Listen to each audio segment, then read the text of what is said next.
Trump का दावा, Iran में जीत अब बेहद करीब।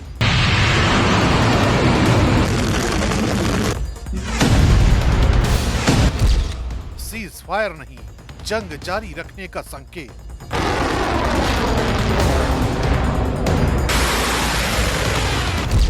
हॉर्मुज़ सुरक्षा पर दुनिया को जिम्मेदारी।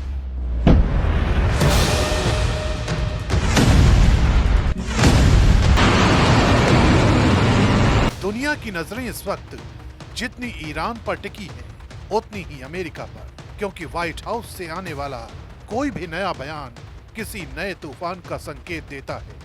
ट्रुथ सोशल पर ट्रंप ये दावा करते हैं,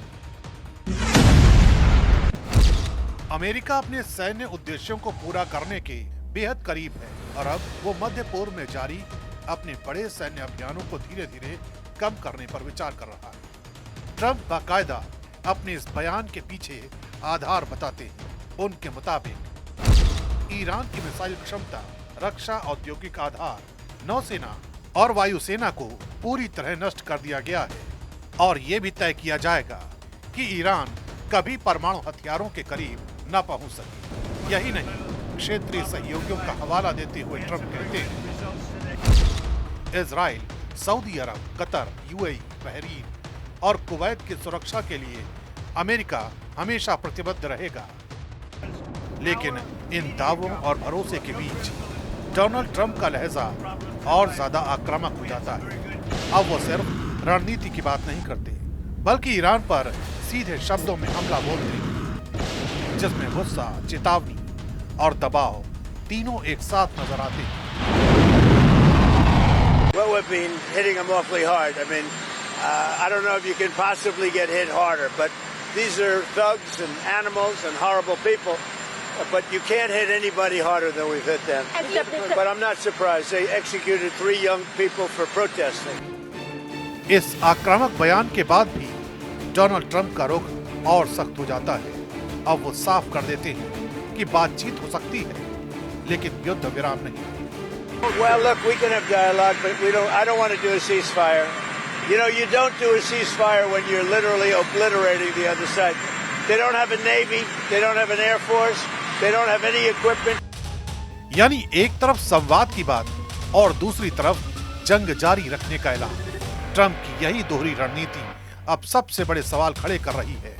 इसी बीच जब अतिरिक्त सैनिकों की तैनाती पर सवाल उठता है, तो ट्रंप सीधे जवाब देने से बचते हैं, लेकिन दावा करते हैं कि अमेरिका के पास भारी संख्या में सैनिक, असीमित हथियार और दुनिया का सबसे बेहतरीन सैन्य साजो सामान मौजूद है और इसी ताकत के दम पर ईरान को लगातार कमजोर किया जा रहा है।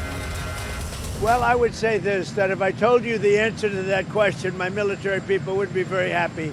But we have a lot of troops, we have unlimited ammunition, we have the greatest equipment in the world, and we are decimating Iran. It's about time. And frankly, it should have been done long before me. जंग का सबसे अहम मोर्चा यानी straight of Hormuz, जहां से दुनिया की तेल सप्लाई का बड़ा हिस्सा गुजरता है। नेटो को कायर कहने वाले ट्रंप जब इस मुद्दे पर आते हैं, तो नेटो और दूसरे देशों की जिम्मेदारी उन्हें फिर याद आ जाती है।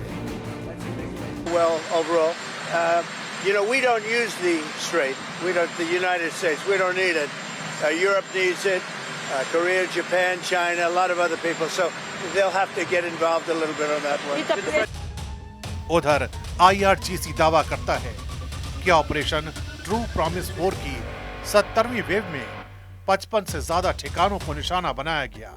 यानी ट्रंप भले ही जीत का दावा करें, लेकिन जमीन पर जंग अब भी चल रही है और हर नई मिसाइल इस संघर्ष को और लंबा और खतरनाक बना रही है।